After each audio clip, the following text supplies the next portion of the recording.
Welcome to the second episode of World This Week. In the earlier episode, I was discussing about the racism in United States of America, the most powerful country in the world.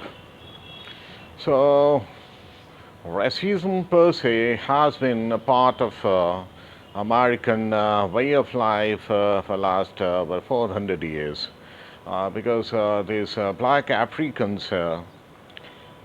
They came to United States as slaves in the early 15th century, as the locally available labor was very costly and they needed a lot of cheap labors, and as a result the black Africans from most of the sub-Saharan countries of Africa. They were loaded in ships and they were carried all the way to United States of America.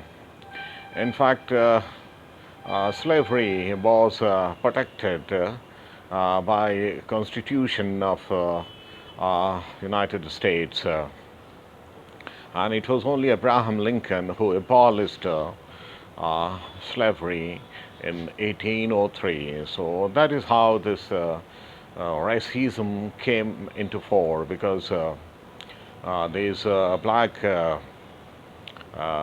Americans with the African origin, they were not considered at par with the white Americans who mostly came from Europe, the countries like UK, France, Germany, and there were white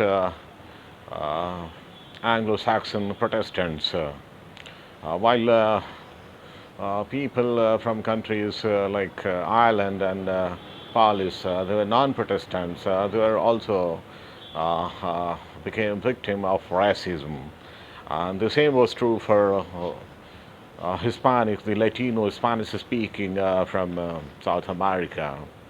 So, racism has been in United States for last couple of hundred of years, and it has become, in fact, it's very much rooted in the psyche of people in the U.S. And still, when racism is abhorred,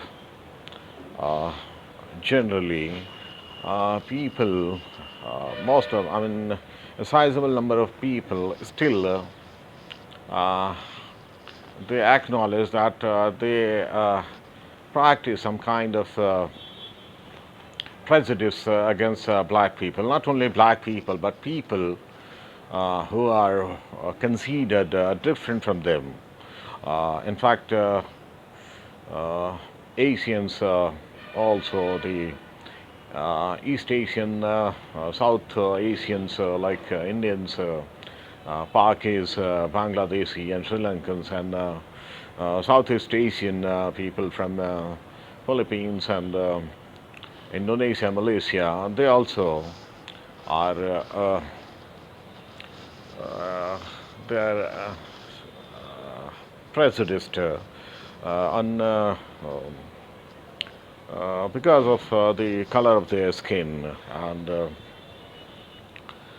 in fact, George Floyd wasn't the only man who became the victim of racism in the United States. In fact, police in the United States, which is mainly dominated by white Americans, they always are discriminated on the color of their skin, because it is mostly black who were on the receiving end, and there were more blacks who were shot down by the police in the United States in the last 50 years than white.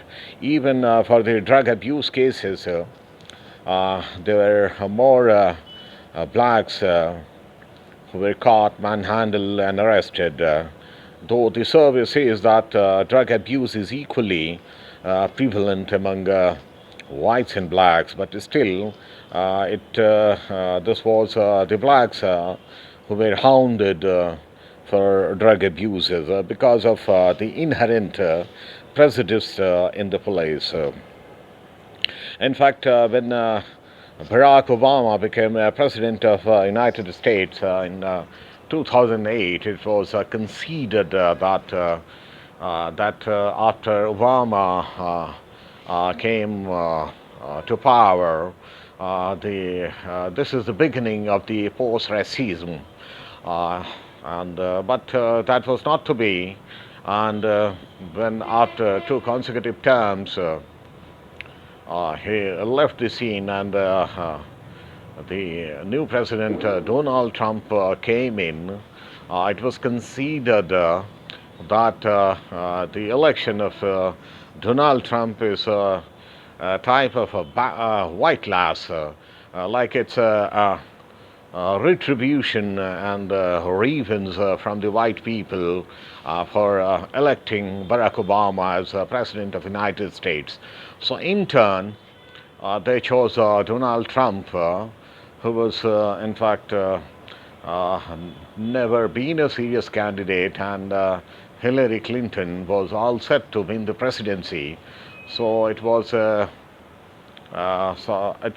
sort of very unlikely result when Donald Trump became the president, but it is considered that he basically won on the strength of radical white voters to whom the racism in United States is attributed. So, in fact, not only in United States, the countries like Zimbabwe and South Africa also practiced racism. In fact, the Zimbabwe, the erstwhile Rhodesia, it was a very serious racism practice, and in fact, Zimbabwe was not allowed. Zimbabwe's cricket team was not allowed by the ICC to participate in the international tournaments because of the racism policy followed in the country. And same was true about South Africa, and South Africa being one of the very leading cricketing teams banned from playing in the international matches because in South Africa the racism was a state policy. And when Nelson Mandela became the president, after being imprisoned for 27 years, he abolished racism, and in fact that was the beginning of the new era in South Africa. And in fact South Africa was also accepted in the international cricket tournaments. So like racism is not only concentrated in the United States of America but elsewhere also. And racism is something which has to be abhorred by all the right-thinking people, because God has made all of us equal, and we cannot prejudice on the basis of the color of the skin. And in fact, the recent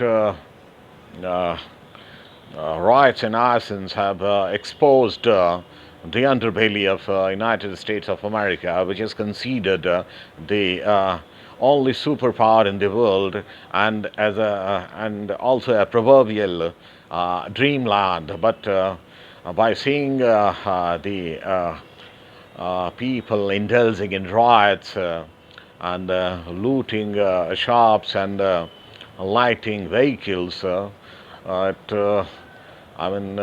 never looked like what it is claimed as a dreamland. In fact, the scenes, the visuals which are coming on television was more like something we see in India or in any other South Asian country.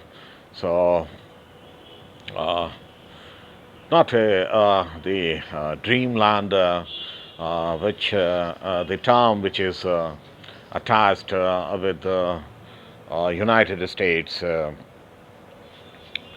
And in fact, the recent racism and the following uprising in most of the United States of America and almost every city, there has been a lot of protest and people, despite COVID-19 precaution, they came on the street and they protested against the killing of George Floyd. Not only George Floyd, there, in fact, there were other African Americans also which became victim of police brutality in last 10 years. So it was basically pent-up anger waiting to be uh, exploded, and the unfortunate killing of George Floyd was a trigger to this uprising. In fact, the President Trump's action also did not help the cause because when the protest started, one of his tweets was that these are not the real Americans who are coming on the streets. These are hooligans, and if they start looting, we'll start shooting. So that was a very, very hard statement and something very not expected from the President of the United States. In fact, uh, President Trump was heavily castigated for his tweet by leading celebrities, including Taylor Swift, the leading singer, and George Clooney, the Hollywood superstar. In fact, his wife also, the